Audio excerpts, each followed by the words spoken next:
ሰላም ጤና ይስጥልን። የጊዮን ዜና መረጃዎችን እንሆ። መራዊ ከተማ ላይ ጥቃት ተፈጸመ። አፋባ ቴዎድሮስ ዕዝ 102ኛ ኮር አካል የሆኑት ኮሎኔል ታደሰ ሙሉነህ ብርጌድ ሻምበል መማር ጌትነት ሻለቃ አባላት መራዊ ከተማ ላይ የተሰገሰገውን የአብይ ወንበር አስጠባቂ ሰራዊት ላይ እርምጃ ወስደውበታል።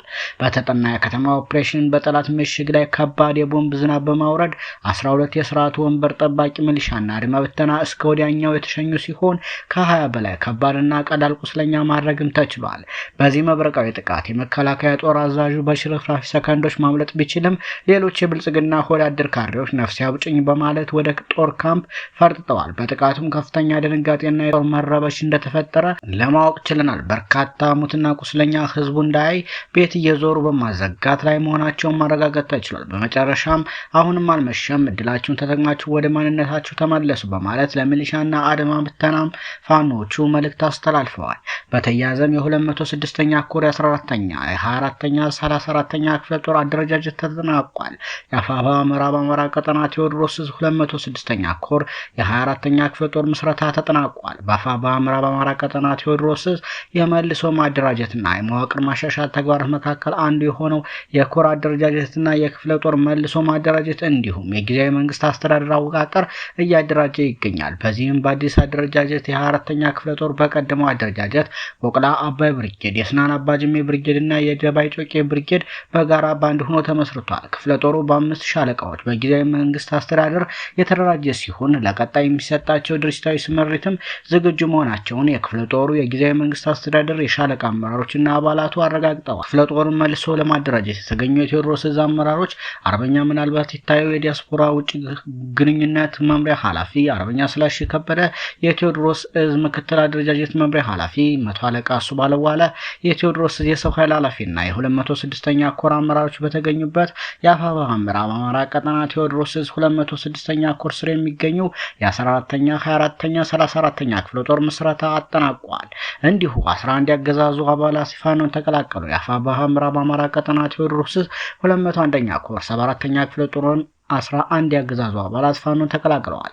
ከነዚህም ውስጥ 9 ሚሊሻ፣ 2 የመከላከያ አባላት ሲሆኑ 8 ክላሽ፣ 1 አብራራው፣ 2 ቦምብ፣ 300 የክላሽ ተተኳሽ፣ 8 የወገብ ትጥቅ በመያዝ ፋኖን ተቀላቅለዋል። ዛሬም ከነበላይ ሀገር ጎጃም ተወልጄ በነጋ በጠባ ይከበባል ደጅ የሚለውን ስጋት የበዛበት ጎጃምኛ ዘፈን ወደ ጎን ተብሎ ዙሪያ ዳር ድንበሩን አፈሩን ኩሩበት እነ በላይ ናቸው የተወለዱበት በሚለው ጎጃምኛ ወኔ ቀስቃሽ ሙዚቃ በታጋይ ስነ ልቦና ላይ ነፍስ ዘርቶ አጥንት አለም ደግሞ በመጨፈር ላይ ይገኛል። ከድርጅቱ በተቀበለው ተልዕኮ መሰረት አረንዛው ጎንቻ አባይ ሸለቆና ሰውማ ብርጌዶችን ይዞ የነበረው የ9ኛ ሳሙኤል አወቀ ክፍለ ጦር ወደ ግዙፉ 201ኛ ኮር 74ኛ ክፍለ ጦር በማሳደግ በቀጠናው ከፍ ብሎ እየበረረ ይገኛል። ክፍለ ጦሩ በ5 አንጋፋ ሬጅመንቶች ተዋቅሮ የመጀመሪያው ምዕራፍ የፕወዛና አባላቱን በተመደቡበት ቦታ በማስገባት ስራቸውን በድል በማጠናቀቅ ሁሉም ሬጅመንቶችና አባላቱ በተመደቡበት ቦታ ተገኝተው ቀጠናቸውን በንቃት መከታተልና ትዕዛዝ በመጠባበቅ ላይ መሆናቸውን የአፋባ ምዕራብ አማራ ቀጠና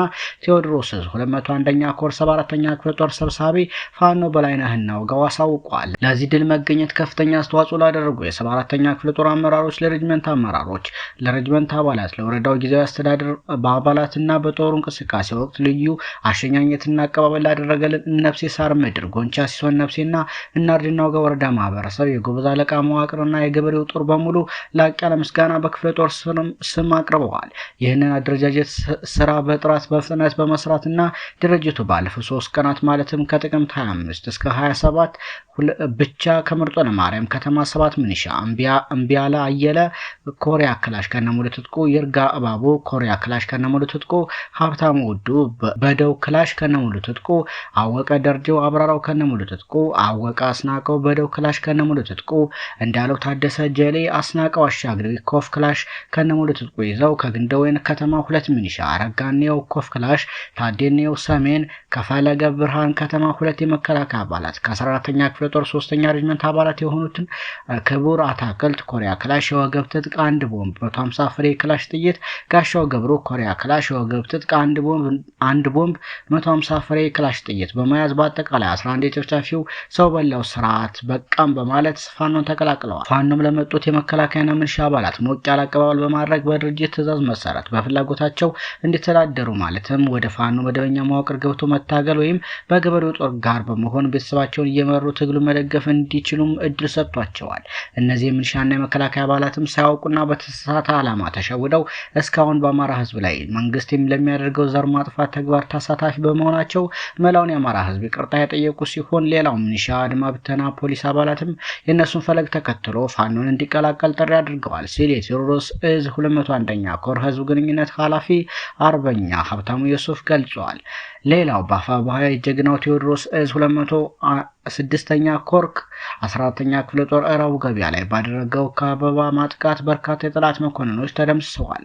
ከነዚህም መካከል ሻምበል ፋንታውን የ32ኛ ክፍለ ጦር 2ኛ ሬጅመንት አዛዥ፣ 100 አለቃ ተሾመ ፋይናንስ ኃላፊ፣ 100 አለቃ አለማው የሕክምና ኃላፊ፣ 50 አለቃ ኮንሶ የሬጅመንት ኃላፊ እና ሌሎችም በስም ያልተጠቀሱ መኮንኖች ተደምስሰዋል። በቁስ ደረጃ አንድ ኦራል ሙሉ ሰራዊትና ሎጂስቲክ፣ አንድ ሲኖትራክ ከነሙሉ ሎጂስቲክ ሙሉ በሙሉ ወድሟል። በተመሳሳይ በትናንትናው የአማኑኤልና ደንበጫ ውጊያ ከፍተኛ ምት የደረሰበት ጠላት በበርካታ ተሽከርካሪዎች ሙርትና ቁስለኛውን በማጀብ ወደ ደጀን አራግፏቸዋል። ምኒልክ እዝ በርካታ ቀጠናዎች ምልምል ፋኖችን እያሰለጠነ ራሱን በሰው ኃይል እያጠናከረ ያለ ሲሆን ዛሬም ተጠናክሮ ቀጥሎ በመደራጀት ላይ ያለችው በላጎ ተወራሪ ሻለቃ ለወራት ያሰለጠነቻቸውን ልዩ ኮማንዶችን አስመርቃለች። በበርካታ ቀጠናዎች የተዘዋወረች ተጋድሎ እያደረገች ያለችው በላጎ ተወራሪ ሻለቃ ለወራት የሰለጠነቻቸውን መልመል ፋኖችን በልዩ ኮማንድ ደረጃ አስመርቃለች። ከዚህ ጋር በተያያዘም አፋብኃ ምኒልክ እዝ በሁሉም ኮሮችና በእዙ ልዩ ዘመቻ በበርካታ ቀጠናዎች እያሰለጠነ ነባሩን ፋኖ በሰው ኃይል እያጠናከረ የህልውና ትግሉ በሚፈልገው ልክ እየተደራጀ ይገኛል። ምኒልክ እዝ ስራውን በቀላል ወጪ ነገር ግን የካበተ ልምድ ባላቸው ሰልጣኞች እየሰጠ የከፍተኛ እውቀት ስነ ምግባር ባለቤት እያደረገ ለህልውና ትግሉ እያቀረበ ይገኛል። ህልውናችን በተባበረ ክንዳችን ሲል አፋብኃ ምስራቅ አማራ ቀጠና ምኒልክ እዝ አስታውቋል። ሰሞነኛ መረጃዎች እነኚህን ይመስሉ ነበር።